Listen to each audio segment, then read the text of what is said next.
അപ്പം ജനം സാമുവേലിൻ്റെ അടുത്ത് വന്നു. ജനം പറഞ്ഞു, ഇത് ശരിയായിട്ടില്ല, നിന്നെ ഞങ്ങൾക്ക് ഇഷ്ടമാണ്, നീ നല്ലവനായിരുന്നു, പക്ഷെ നിന്റെ മക്കൾ അങ്ങനെ അല്ല. അവൻ എന്താണ് പറയുന്നതെന്ന് അറിയാമോ? അവർ പറഞ്ഞു, അങ്ങ് വൃദ്ധനായി, പുത്രന്മാരാകട്ടെ അങ്ങയുടെ വഴിയെ പോകുന്നുമില്ല. അതുകൊണ്ട് മറ്റു ജനതകൾക്കുള്ളതുപോലെ ഒരു രാജാവിനെ ഞങ്ങൾക്കും നിയമിച്ച് തരിക. ഇസ്രായേൽ ഒരു രാജാവിന് വേണ്ടി മുറവിളി കൂട്ടാനുള്ള പശ്ചാത്തലം ഇതാണ്. രാജാവിന് വേണ്ടി അവർ മുറവിളി കൂട്ടുകയാണ്. അപ്പോൾ സാമുവേൽ എന്ത് ചെയ്തു? അദ്ദേഹം ദൈവസന്നിധിയിൽ ചെന്നു. എന്നിട്ട് അദ്ദേഹം ദൈവത്തോട് പറഞ്ഞു, കർത്താവേ, ഈ ജനം ഒരു രാജാവിന് വേണ്ടി മറ്റ് ജനതകൾക്കുള്ളതുപോലെ ഞങ്ങൾക്കും ഒരു രാജാവിനെ തരണം എന്ന് പറഞ്ഞ് നിലവിളിക്കുകയാണ്. ഇവിടെ ദൈവം പറയുന്നത് ഇങ്ങനെയാണ്. അവിടുന്ന് സാമുവേലിനോട് പറഞ്ഞു, 7-ാം വാക്യം, ജനം പറയുന്നത് കേൾക്കുക, അവർ നിന്നെയല്ല തങ്ങളുടെ രാജാവായ എന്നെയാണ് തിരസ്കരിച്ചിരിക്കുന്നത്. നിങ്ങൾക്ക് ചിലപ്പോൾ ഇത് കേൾക്കുമ്പോൾ സംശയം തോന്നാം. ഒരു രാജാവിന് വേണ്ടി ഈ ജനം മുറവിളി കൂട്ടുമ്പോൾ ദൈവം പറയുന്നത് അവർ പറയുന്നത് ചെയ്തു കൊടുത്തു. അവരങ്ങനെ ആവശ്യപ്പെടുന്നതിലൂടെ അവർ എന്നെയല്ല തള്ളിക്കളഞ്ഞത്, നിന്നെയല്ല തള്ളിക്കളഞ്ഞത്, എന്നെയാണ് എന്ന് പറഞ്ഞാൽ എന്താണ് അർത്ഥം?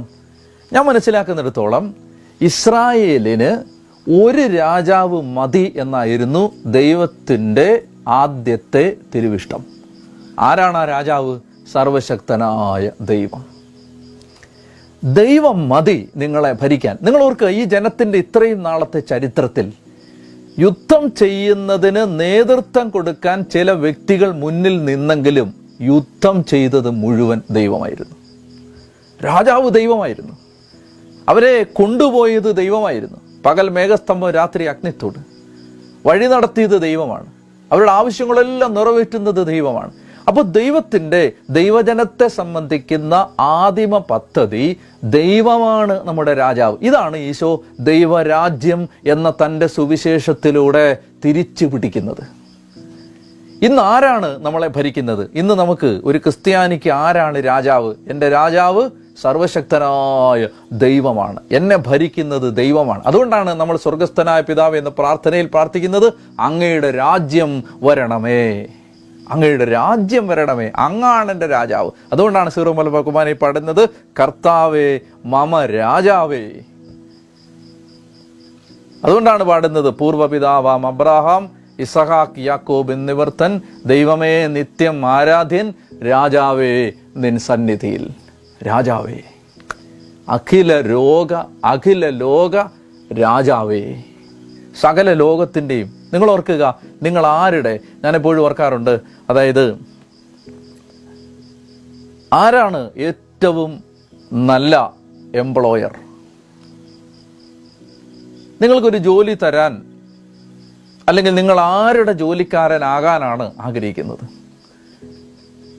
നിങ്ങൾക്ക് ടാറ്റായുടെ ഒരു വലിയ ഫേമിൽ ഒരു നല്ല ജോലി കിട്ടിയാൽ നിങ്ങളതിൽ സന്തോഷിക്കില്ലേ? ടാറ്റ നല്ല ഒരു എംപ്ലോയറാണ്. അല്ലെങ്കിൽ ഏതെങ്കിലും പ്രസിദ്ധമായ ഒരു കമ്പനിയുടെ ഉടമസ്ഥനോ അതിൻ്റെ ഉത്തരവാദിത്തപ്പെട്ടവരോ നിങ്ങൾക്ക് ഒരു ജോലി തന്നാൽ നിങ്ങൾ പറയും, ഞാൻ ഇന്ന കമ്പനിയുടെ ജോലിക്കാരനാണ്, ഞാൻ ഇന്ന കമ്പനിയുടെ എക്സിക്യൂട്ടീവാണ്. ദൈവം ചോദിക്കുന്നത്, ആരാണ് ഏറ്റവും വലിയ എംപ്ലോയർ? സർവശക്തനായ ദൈവം. എൻ്റെ അഭിമാനം എന്താണെന്ന് ഞാൻ നിങ്ങളോട് പറയട്ടെ. ഞാൻ ഈ ലോകം സൃഷ്ടിച്ച സർവശക്തനായ രാജാധിരാജൻ്റെ ജോലിക്കാരനാണ്. I am an employee of the Lord Almighty, who is the King of the universe. ഈ ലോക രാജാവിൻ്റെ തൊഴിലാളിയാണ് ഞാൻ. അതാണ് എൻ്റെ ഐഡൻറ്റിറ്റി, അതാണ് എൻ്റെ അഭിമാനം, അതാണ് ഞാൻ തലയുയർത്തി നിൽക്കാനുള്ള കാരണം. ഞാൻ ജോലി ചെയ്യുന്നത് ദൈവം തമ്പുരാന് വേണ്ടിയിട്ടാണ്. ഞാൻ പണിയെടുക്കുന്നത് എൻ്റെ കർത്താവിന് വേണ്ടിയിട്ടാണ്. എന്നെ നിയമിച്ചിരിക്കുന്നത് എൻ്റെ ദൈവമാണ്. ദൈവം. കർത്താവ് പറഞ്ഞു, സാമുവേലേ, അവരൊരു രാജാവിനെ ചോദിക്കുമ്പോൾ അവർ നിന്നെ അല്ലടാ തള്ളിക്കളഞ്ഞത്, എന്നെയാണ്. അവർക്ക് രാജാവായിട്ട് എന്നെ വേണ്ട. ഇന്ന് നിങ്ങൾ ഈ വചനം കേട്ടുകൊണ്ടിരിക്കുമ്പോൾ എൻ്റെ പ്രിയപ്പെട്ട മക്കളെ, ഇന്ന് നിങ്ങൾ പ്രാർത്ഥിക്കണം, ദൈവമേ, അങ്ങ് എൻ്റെ രാജാവായാൽ മതി, എനിക്ക് വേറെ ആരും രാജാവായിട്ട് വേണ്ട, അങ്ങൻ്റെ രാജാവായാൽ മതി. ബുദ്ധിയുള്ളവരെല്ലാം അങ്ങനെ പ്രാർത്ഥിക്കും. കാരണം എന്തെന്നറിയാമോ? നിങ്ങൾക്കൊന്നിൻ്റെയും കുറവുണ്ടാകില്ല. അവൻ നല്ല അന്തസ്സുള്ള ഒരു രാജാവാണ്. അവനൊരു നാണം കെട്ട രാജാവല്ല. അവനറിയാം തൻ്റെ പ്രജകളെ എങ്ങനെ കണ്ണിലെ കൃഷ്ണമണി പോലെ പരിപാലിക്കണമെന്ന്. എൻ്റെ പ്രിയപ്പെട്ട മക്കളെ, കഴിഞ്ഞ 4 മാസങ്ങളായി ഈ ലോക്ക്ഡൗൺ കാലത്ത് ആ പരിപാലന അനുഭവിക്കുന്ന ഒരച്ഛനാണ് നിങ്ങളോട് പറയുന്നത്. അവൻ തൻ്റെ മക്കളെ പട്ടിണിക്കിടില്ല. അവൻ തൻ്റെ മക്കളെ തള്ളിക്കളയില്ല. അവൻ തൻ്റെ മക്കൾക്ക് ഒരപമാനം വരുത്താൻ ഇടവരുത്തില്ല. അപ്പം അതുകൊണ്ട് നിങ്ങളുടെ രാജാവ് ആരാണ്? നിങ്ങളുടെ കുടുംബത്തിൻ്റെ രാജാവ് ആരാണ്? നിങ്ങളുടെ ഫേമിൻ്റെ രാജാവ് ആരാണ്? നിങ്ങളുടെ കമ്പനിയുടെ രാജാവ് ആരാണ്? എൻ്റെ ഒരു സ്നേഹിതൻ പറയാറുണ്ട്, എൻ്റെ മുഴുവൻ ബിസിനസ്സിൻ്റെയും ഓണർ കർത്താവാണ്. എനിക്ക് പണം അയച്ചു തന്നിട്ട്, ശുശ്രൂഷയ്ക്ക് പണം തന്നിട്ട്, ധ്യാനകേന്ദ്രത്തിന് പണം അയച്ചു തന്നിട്ട് ഒക്കെ അദ്ദേഹം എൻ്റെ അടുത്ത് പറയും, ഞാൻ പോസ്റ്റ്മാനാണ്, ഇത് തരുന്നത് ഈ കമ്പനിയുടെ ഓണറാണ്. ഈ കമ്പനിയുടെ ഓണർ ആരാണ്? കർത്താവാണ്. കർത്താവ്. എൻ്റെ പ്രിയപ്പെട്ട മക്കളെ, ഇത് ശ്രദ്ധിക്കുക. അപ്പോൾ ദൈവം പറയുകയാണ്, വിഷമാണ് കേട്ടോ, വിഷമാണ്. ഇതൊക്കെ വായിക്കുമ്പോൾ വലിയ വിഷമാണ്. കാരണം ദൈവത്തിൻ്റെ കരച്ചിലാണിത്, കരച്ചിൽ. ദൈവത്തിൻ്റെ കരച്ചിലാണിത്. ദൈവം കരയാണ്, എന്നെ അവർക്ക് രാജാവായിട്ട് വേണ്ട. എൻ്റെ മകനെ, നിൻ്റെ കുടുംബത്തെ ഓർത്ത് അങ്ങനെ ദൈവം പറയാനിടയാവരുത്. നിൻ്റെ ജീവിതത്തെ ഓർത്ത് അങ്ങനെ ദൈവം പറയാനിടയാവരുത്.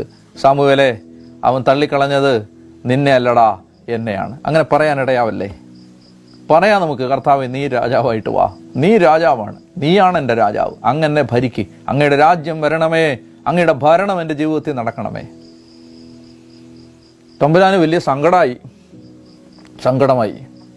അപ്പോൾ കർത്താവ് പറഞ്ഞു, നീ ചെയ്തു കൊടുക്കടാന്ന് പറഞ്ഞു. പക്ഷേ മക്കള് അത് ചെയ്തു കൊടുക്കുമ്പോൾ അവരോട് പറഞ്ഞു കൊടുക്കണം, വരാനുള്ള കാലത്ത് ഈ രാജാക്കന്മാരിലൂടെ നിങ്ങൾക്ക് നേരിടാൻ പോകുന്ന ബുദ്ധിമുട്ടുകളെല്ലാം പറഞ്ഞു കൊടുക്കണേന്ന് പറഞ്ഞു.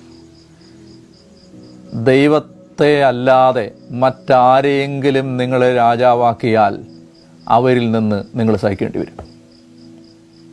കേട്ടോ, ദൂതാണിത്. ദൈവത്തെ അല്ലാതെ നിങ്ങൾ ആരെയെങ്കിലും എന്തിനെങ്കിലും രാജാവാക്കിയാൽ അവർ നിങ്ങളെ വിഷമിപ്പിക്കും. അത് പറഞ്ഞു കൊടുക്കാൻ പറഞ്ഞു. എൻ്റെ മക്കൾക്ക് അത് നീ വ്യക്തമായിട്ട് പറഞ്ഞു കൊടുക്കടാന്ന് പറഞ്ഞു. എൻ്റെ പ്രിയപ്പെട്ട സഹോദരങ്ങളെ, സാമുവേല് അപ്രകാരം ഈ ദൈവജനത്തോട് പറഞ്ഞു കൊടുത്തു. നിങ്ങൾക്ക് വരാനുള്ള കാലത്ത് രാജാവ് വന്നാൽ എന്ത് സംഭവിക്കും? ഈ രാജാക്കന്മാർ നിങ്ങളെ പീഡിപ്പിക്കും. നിങ്ങൾ വായിച്ചാൽ മതി. ഒരുപാട് വരാനുള്ള കാലത്ത് സംഭവിക്കാൻ പോകുന്ന അനേകം ദുരിതങ്ങളെക്കുറിച്ച് ഇദ്ദേഹം പറഞ്ഞു കൊടുക്കുകയാണ്. അപ്പോൾ നിങ്ങൾ സ്വന്തമായിട്ട് അത് വായിച്ചാൽ മതി. എനിക്ക് നേരം കുറവാണ്, അതുകൊണ്ട് ഈ എപ്പിസോഡ് വൈൻഡപ്പ് ചെയ്യേണ്ട സമയമാവുന്നു. അതുകൊണ്ട് ഞാൻ ഇത് വേഗം പറഞ്ഞു പോവുകയാണ്. നിങ്ങളത് വായിക്കുക. 19-ാമത്തെ വാക്യം, സാമുവേലിൻ്റെ വാക്കുകൾ ജനം അവഗണിച്ചു. അവർ പറഞ്ഞു, അതൊക്കെ ശരിയാണ്, പക്ഷേ ഞങ്ങൾക്ക് രാജാവിനെ വേണം. ഞാൻ പിന്നീട് പഠിപ്പിക്കാം നിങ്ങളെ. രാജാക്കന്മാരുടെ 1-ാം പുസ്തകം, 2-ാം പുസ്തകം, 1 ദിനവൃത്താന്തം, 2 ദിനവൃത്താന്തം എല്ലാം ഞാൻ പിന്നീട് പഠിപ്പിച്ചു തരാം. രാജാക്കന്മാരിലൂടെ ഈ ജനം നേരിട്ട ദുരിതങ്ങൾ പിന്നീട് നമുക്ക് പഠിക്കാം. അപ്പം ഇന്ന് പറയുന്ന ദൈവദൂത് നാളത്തേക്ക് വേണ്ടിയുള്ള കരുതലാണ്. അത് കേൾക്കണം. അത് കേട്ടില്ലെങ്കിൽ നാളെ ദുരിതം ഉണ്ടാവും.